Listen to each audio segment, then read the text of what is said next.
जय हिंद साथियों, स्वागत है आप सभी का शाइन वाईटी क्लासेस में।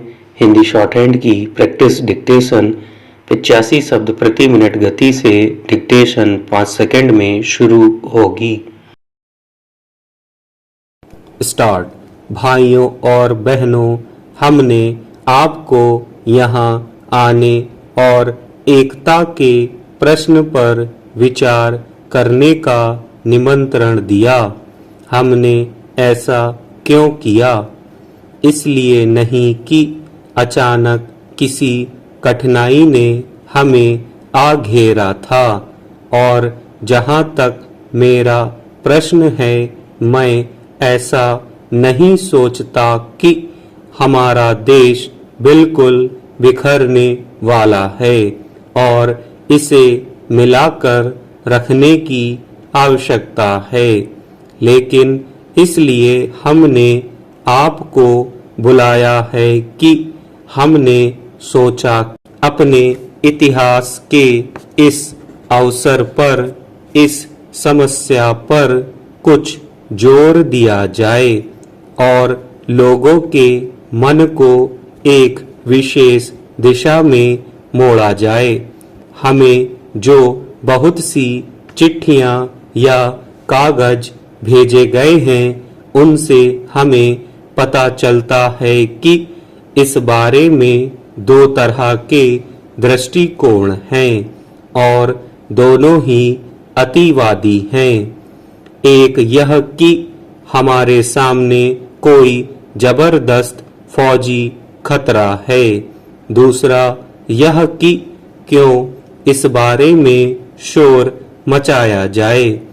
कोई विशेष बात नहीं हो रही, लेकिन हम सब जानते हैं कि हम गंभीर कठिनाइयों का सामना कर रहे हैं।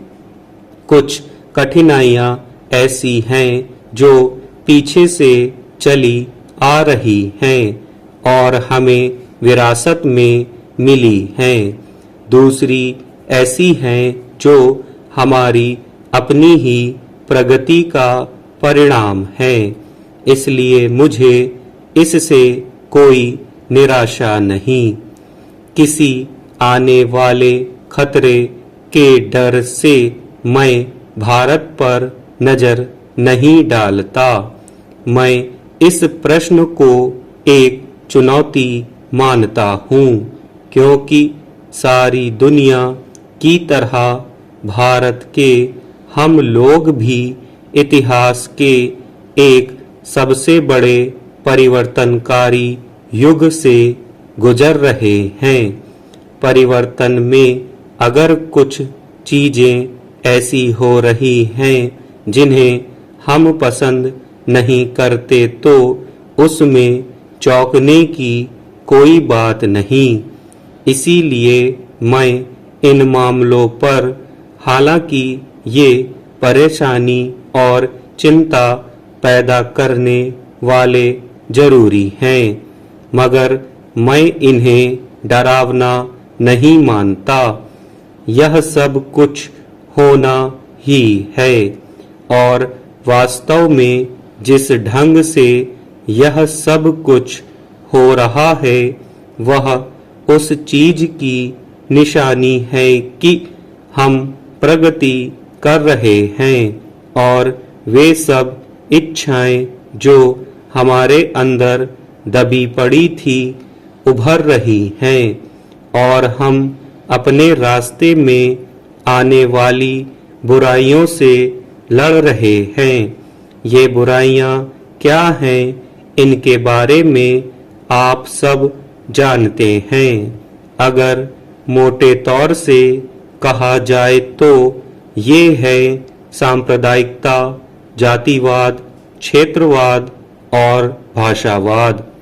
हम इन सब को ऐसी चीजें कह सकते हैं जो हमें संकीर्ण बनाती हैं, लेकिन आज की दुनिया में संकीर्ण और स्वार्थी होना इसलिए और भी बुरा है कि दुनिया सिकुड़ती जा रही है, और यह साफ है कि जबकि हम भारत को आर्थिक, सामाजिक और दूसरी दृष्टियों से बदलने की कोशिश कर रहे हैं, तो ये चीजें हमारे रास्ते में रोड़ा बनकर आएंगी।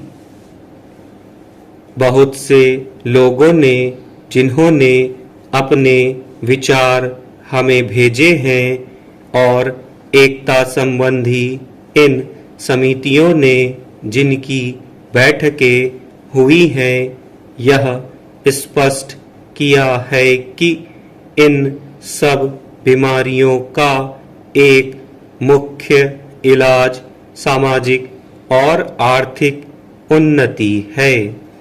मौलिक रूप से यह सच है, क्योंकि ये उन भाइयों और बहनों, कई तरह से यह सम्मेलन एक अभूतपूर्व समागम रहा, इसलिए नहीं कि इसमें भिन्न भिन्न विचारों और दलों के प्रमुख प्रतिनिधियों ने भाग लिया, बल्कि हमारे सामने जो समस्याएं हैं उनके प्रति एक सामान्य दृष्टिकोण के कारण से हमने देख लिया है कि मतभेद के होते हुए भी समान उद्देश्य और परिणाम प्राप्त करने के लिए हम किस तरह काम कर सकते हैं। मैंने शुरू में जो बात कही थी उसे फिर दोहराना चाहता हूँ। हम यहाँ इसलिए नहीं मिले कि देश के टूटने या छिन्न भिन्न होने का कोई महान खतरा फौरन हमारे सामने आ गया है, लेकिन यह अवश्य है कि क्योंकि हम हमेशा सावधान रहते हैं, इसलिए ऐसी कुछ दुख और चिंता पैदा करने वाली प्रवृत्तियां अवश्य पनपती रही है, जो कहीं भी फूट पड़ती है और झगड़ा फसाद पैदा करती है। फिर भी मैं जोर देकर कह सकता हूँ कि मुझे इसमें जरा भी संदेह नहीं कि चाहे राजनीतिक दृष्टि से या और किसी दृष्टि से भारतीय गणराज्य बहुत मजबूत नींव पर खड़ा है और हमें यह कभी नहीं सोचना चाहिए कि उन प्रवृत्तियों के कारण भी जो हमें दिखाई देती हैं, उनसे किसी भी तरह इस चीज को नुकसान पहुंच सकता है। अपनी असफलताओं, कमजोरियों और कठिनाइयों के बावजूद भारत एक शक्तिशाली देश है और आगे बढ़ा है और दुनिया के हर देश के साथ मुकाबला कर सकता है। साथ ही यह बात भी अवश्य है कि हमारे सामने जो समस्याएं हैं वे बहुत बड़े आकार प्रकार की हैं। मुझे इसमें संदेह नहीं कि हमारे यहाँ के लोगों में इन्हें हल करने की क्षमता है और वे बहुत जल्दी, जिसका मतलब चुटकी मारते ही नहीं होता, इन्हें यथा समय हल कर भी लेंगे।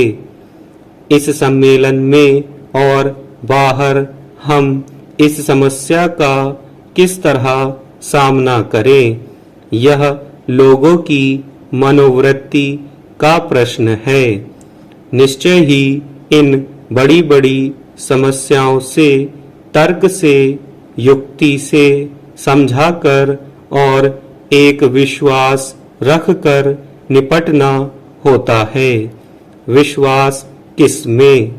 विश्वास अपने में, अपने लोगों में, अपने मिलकर काम करने की क्षमता में और मिलकर बड़ी बड़ी समस्याओं को हल करने में।